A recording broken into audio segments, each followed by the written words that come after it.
Assalamualaikum sahabat lovers yang pastinya baik hati, tidak sombong dan juga tak lupa dengan Sang Pencipta. Semoga kabar kalian hari ini sehat selalu dan dilimpahkan rezekinya, amin ya robbal alamin.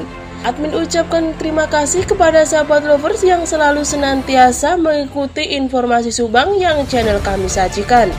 Kali ini admin akan membawakan informasi yang tak kalah menariknya dan terbaru. Kasus Subang terungkap, Yoris dan istri tak bisa mengelak dengan adanya bukti ini.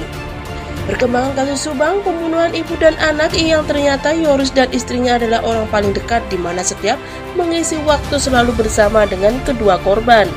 Namun sahabat lovers, sebelum kita lanjut ke pokok pembahasan, admin meminta bantuan kepada sahabat lovers untuk mendukung channel kami dengan cara menekan tombol subscribe dan aktifkan tombol notifikasi.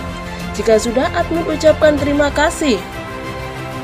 Seperti yang diketahui, sebelum malam kejadian sorenya kedua korban pergi ke rumah Yoris dan istrinya untuk acara makan bersama atau biasanya disebut dengan liwetan.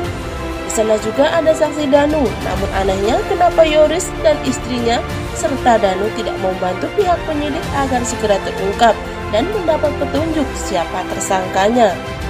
Dilansir dari Priangan Timur, dari pihak kepolisian Subang Jawa Barat mengatakan bahwa kasus pembunuhan bukan motif pencurian dan kekerasan karena barang milik korban masih utuh dan uang yang tergeletak sebesar 30 juta tidak diambil oleh tersangka.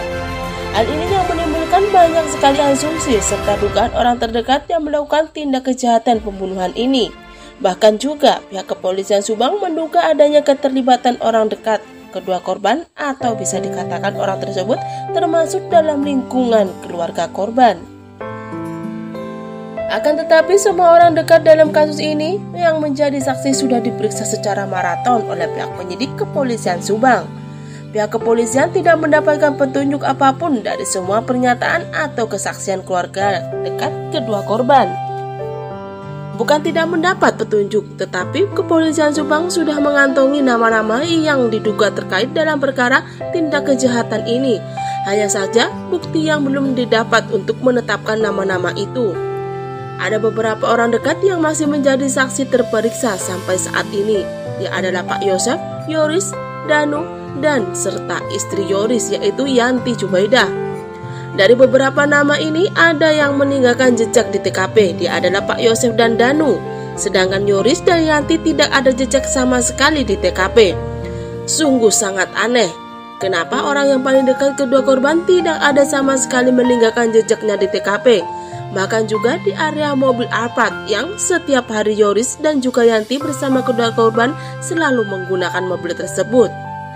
Yoris yang selalu membawa mobil tersebut karena keluarganya tidak bisa mengemudi dan Yoris pun selalu membagikan potret kebersamaannya dengan keluarga di sosial medianya.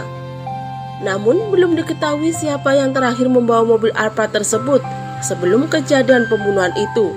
Lalu kenapa pihak kepolisian selalu hanya memeriksa secara intensif saksi Yosef dan Danu? Apakah mereka yang meninggalkan jejak di TKP? Bahkan juga Pak Yosef dan Danu pernah dijenggongi dan digigit oleh KG. Waktu itu, Yoris jarang sekali diperiksa karena mereka tidak meninggalkan jejak di TKP. Setelah melakukan pemeriksaan yang cukup lama untuk menyamakan sidik jari di TKP yang ditemukan oleh tim Inavis dengan waktu kejadian meninggalnya kedua korban, ternyata sidik jari Pak Yosef dan Danu tidak cocok dengan waktu kejadian meninggalnya kedua korban. Bahkan juga tidak cocok dengan jam kejadian. Hal inilah yang membuat kepolisian Subang semakin bingung mengapa sidik jari yang ditemukan tidak sinkron dengan waktu kejadian. Padahal upaya yang dilakukan oleh kepolisian untuk menyinkronkan sidik jari yang ditemukan di TKP terbilang cukup lama prosesnya, namun hasilnya nihil. Yang dari pertama datang tidak masuk dan tidak menyentuh apapun di TKP, hal ini memang terbukti Yoris hanya berdiri dan memang sama sekali tidak menyentuh apapun di TKP. Di pemakaman pun Yoris tidak sama sekali menyentuh ataupun ingin menguburkan kedua korban. Hal inilah yang membuat asumsi publik apakah memang Yoris takut ada jejak bila mana Yoris adalah pelaku atau terlibat dalam kasus ini. Karena bila terbukti ada jejak Yoris dan istrinya akan diselidiki oleh tim penyidik kepolisian Subang. Kenyataannya, Yoris dan Yanti seharusnya membantu untuk mengungkap siapa pelaku yang sebenarnya, bukan malah menuding ke sana kemari. Nah sahabat lovers, bagaimana tanggapan kalian? Cantum di kolom komentar dan terima kasih sudah menyimak video ini sampai habis. Sampai jumpa di video pembahasan selanjutnya.